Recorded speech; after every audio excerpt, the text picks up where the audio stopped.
Shalom and welcome to my channel. So most tourists know that in Israel the work week starts on Sunday and not on Monday. Also, they know that generally in most cities in Israel there will be no public transportation on the Shabbat.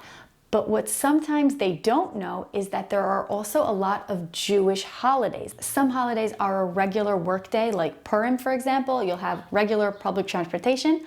But other holidays like Shavuot, for example, it's more like a Shabbos and everything shuts down. So you really have to check the dates. It could be super cool to have an experience with a Jewish holiday while you're visiting Israel, but just be informed about this so that you're not surprised and that you can plan accordingly. The highways in Israel are numbered odd and even numbers. I didn't even know this till a few years ago. All the even highway numbers are from north to south, like route number 2 or 40, while the odd numbers are from east to west, like number 1 and number 3. So this is just something to note when you're driving or riding on these roads. While you're traveling or walking through the streets, you'll notice that a lot of the street names are named after important figures in Jewish history. This could be biblical figures or Zionist leaders or some sort of name that has historical significance. So I really recommend, if you go through the streets, just look at the names on the street and try to figure out who this person was,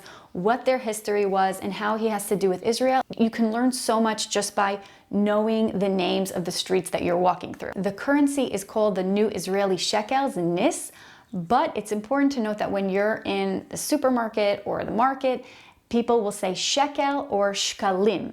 So it's called the new Israeli shekel, but no one will call it that. They'll call it shkalim. Originally, we had the Israeli lira since 1948. Then that was replaced with the old shekel, which had terrible inflation issues. So we came up with the new Israeli shekel, which is a much more stable currency. Israel has Jewish communities from over 70 countries, Yemenite, Ethiopian, Iraqi Jews, and this is so interesting. There's a lot of museums that are designated for the history of the Iraqi Jews or the Yemenite Jews.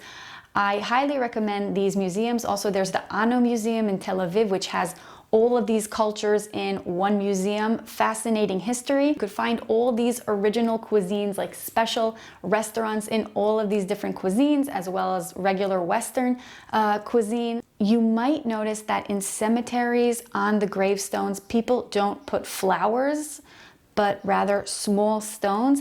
There's different reasons why we do this, Kabbalistic reasons, or Jewish tradition reasons. You might also see some flowers, but the main custom is to put little rocks. So when you're traveling, you'll notice lots of solar power heaters on the roof, and these are used to get the sunlight and to use it to heat up water. This is very common in Israeli homes. This is called a dud shemesh.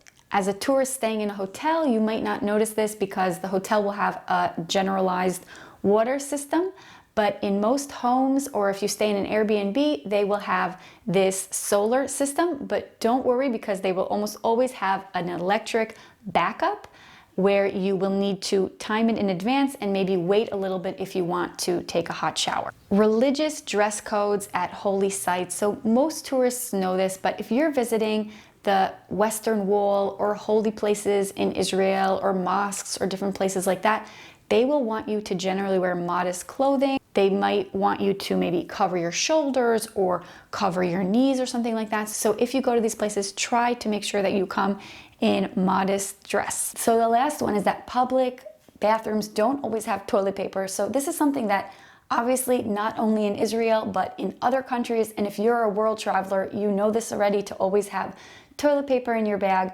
A lot of times in public bathrooms like bus stations or parks, they can run out of toilet paper.